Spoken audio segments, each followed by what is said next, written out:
Hello, 你好. Welcome back to Cantonese Chit Chats. Today we're going to learn how to introduce yourself in Cantonese. Let's get started. Hello, 你好. I'm called or my name is 我叫. What is your name? 你叫咩名啊? 你叫咩名啊? Nice to meet you.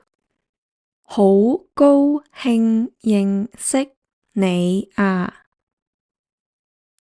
好高興認識你啊！ Where are you from? 你嚟自邊度啊？你嚟自邊度啊？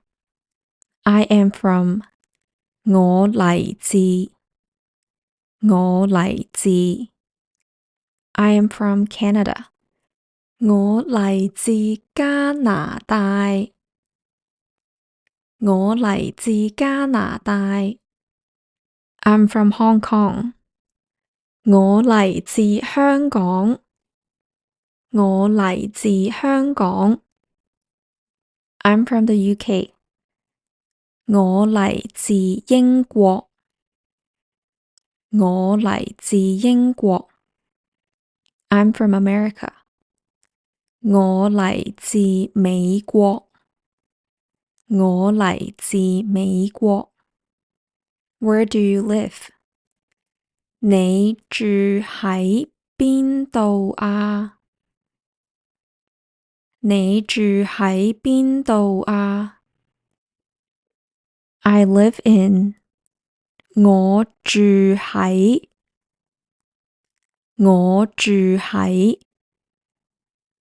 I live in Toronto. 我住喺多倫多。我住喺多倫多。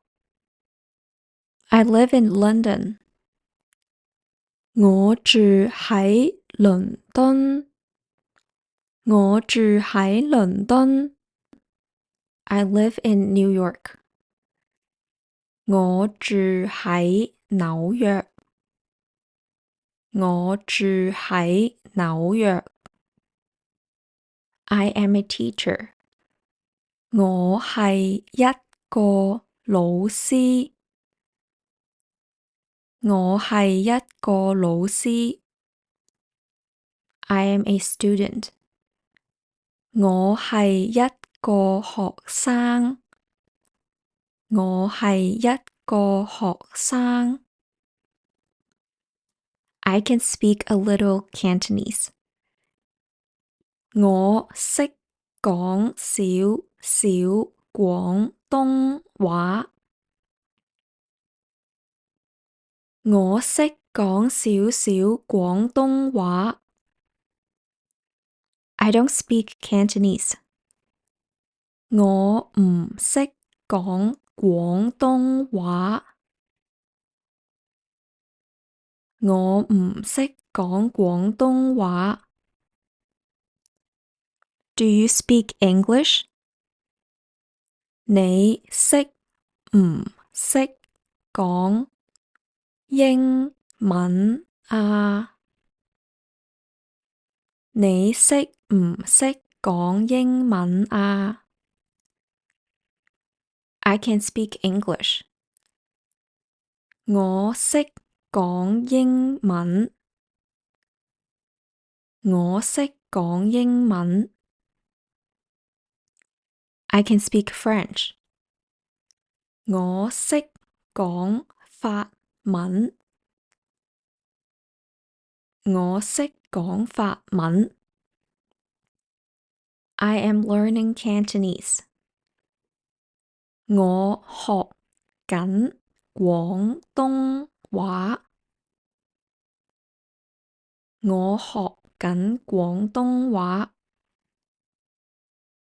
Let's practice the self-introduction dialogue together. 你好，我叫花花，你叫咩名啊？你好，我叫心心，好高興認識你。你嚟自邊度啊？我嚟自加拿大。你住喺邊度啊？我住喺多倫多。你識唔識講廣東話啊？我識講少少廣東話。你識唔識講英文啊？我識講英文啊。Well done today. Keep practicing and subscribe for more Cantonese lessons. See you next time. 下次見。